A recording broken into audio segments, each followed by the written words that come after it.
Metro Medicare multi specialist अस्पताल में pre mature बच्चे को नई जिंदगी मिली है। 7 माह के गर्भ के दौरान बच्चे का जन्म होने पर गंभीर हालत में इलाज के लिए अस्पताल में भर्ती कराया गया था। आईसीयू में रखने के बाद लगातार डॉक्टरों द्वारा मॉनिटर कर बच्चे का इलाज किया गया। आज बच्चा स्वस्थ है। नवजात बच्चे को नई जिंदगी मिलने पर मंगलवार को परिजनों द्वारा डॉक्टर सैयद नदीम सहित अस्पताल स्टाफ का पुष्पहार से स्वागत किया गया। शिशु रोग विशेषज्ञ डॉक्टर सैयद नदीम ने बताया कि 7 माह कुछ दिनों के गर्भावस्था दौरान ही बच्चे का जन्म हो गया था, जिसका वजन 1700 ग्राम था, जिससे सांस लेने में काफ़ी दिक्कत हो रही थी, जिसे हमने HMD कहते हैं। बच्चे के फेफड़े चिपकने के कारण सांस लेने में समस्या होती है, जिसके कारण कई बार बच्चे सांस नहीं ले पाते हैं। इसलिए बच्चे को वेंटिलेटर पर रखकर इलाज किया जाता है। मेट्रो अस्पताल में करीब 20 दिनों तक वेंटिलेटर पर रखकर बच्चे का इलाज किया गया। आज बच्चा स्वस्थ है।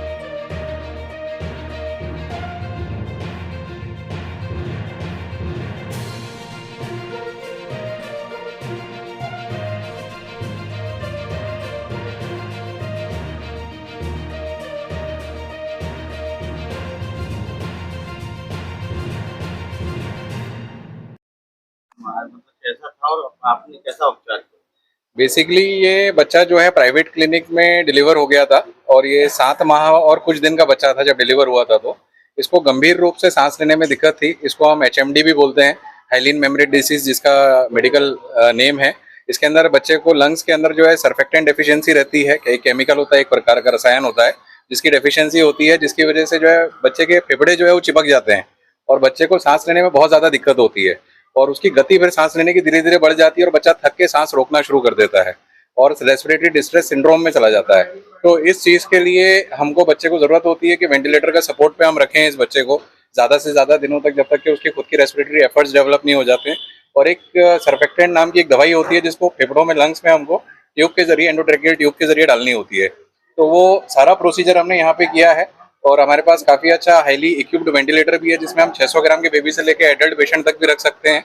और बच्चा आज आपके सामने है, वो सरवाइव किया है। मतलब जो है ये एक बहुत बड़ी उपलब्धि है हमारे लिए। प्री मैच्योर वाला बच्चा है जी, इतना बड़ा चैलेंज था आपके लिए? ये बहुत बड़ा चैलेंज था क्योंकि प्री मैच्योर बच्चों में बहुत चांसेस 50-50 रहते हैं बचने के, और ये बच्चा निकल के बाहर आया और साथ ये 8 से 9 दिन वेंटिलेटर पे रहा बेबी। तो 8 से 2 दिन बच्चे को वेंटिलेटर पे संभालना, इन्फेक्शन से बचाना, कोई लंग इंजरी ना हो इससे बचाना, ये एक बहुत बड़ी उपलब्धि है हमारे लिए भी। अच्छा, प्री मैच्योर जो हुआ जी, संख्या बढ़ रही है, तो सबसे बड़ा कारण क्या है? इसके बहुत सारे कारण रहते हैं। जैसे जब गर्भावस्था होती है तो अगर माँ की सेहत का हम अगर अच्छा ध्यान नहीं रखें या खान पोषण का ध्यान नहीं रखें या मेडिसिन बराबर अगर नहीं लेते या किसी प्रकार की कोई इलनेस मदर को रहती है तो उस वजह से भी प्रीमेच्योर डिलीवरी होने के चांसेस रहते हैं। क्या इलाज उपचार हुआ? देखिए, हम लोग, हमारा जो पोता था राहुल जंगाले का बच्चा, ये उनके दादाजी है, हम कजिन दादाजी है, संजू भाई जंगाले जी है। जैसे ही बच्चा 7वें महीने में अचानक हो गया तो मगदड़ मच गई परिवार के अंदर, कहाँ लेके जाना कहाँ लेके जाना। तो आरिफ भाई डॉक्टर साहब से हमारी बात हुई तो उन्होंने मेट्रो में ले जाओ, नदीम भाई डॉक्टर साहब है, बोले बहुत अच्छा इलाज करेंगे। ईश्वर जानता है कि ऐसे डॉक्टर साहब को जो पूरे शहर में शहर की भलाई करते हैं। और हमारा बच्चा इतना मतलब सीरियस था कि ईश्वर ही जानता कि एक ईश्वर का जो रूप रहता वो डॉक्टर साहब थे। वो इस डॉक्टर साहब को जो है हमारे नदीम भाई को पूरे बाहर भी बुला रहा है, लेकिन उन्होंने बुरहानपुर के लिए जो काम किया, हमारे बच्चे के लिए काम किया, मेरा परिवार, मेरी समाज इन डॉक्टर साहब को बहुत बहुत बधाई देती है।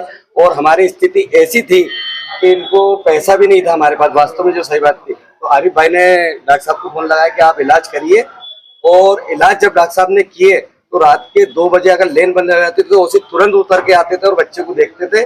हमने यहाँ पे 25 दिन इलाज कराया, लेकिन हमको डॉक्टर साहब ने कोई तकलीफ नहीं दी है। जो बिल था वो बाद में हमने इनको शेयर कर दिए, लेकिन हमारा लाखों रुपए, अगर हम 10 लाख भी खर्चा करते तो बच्चा नहीं बच सकता था।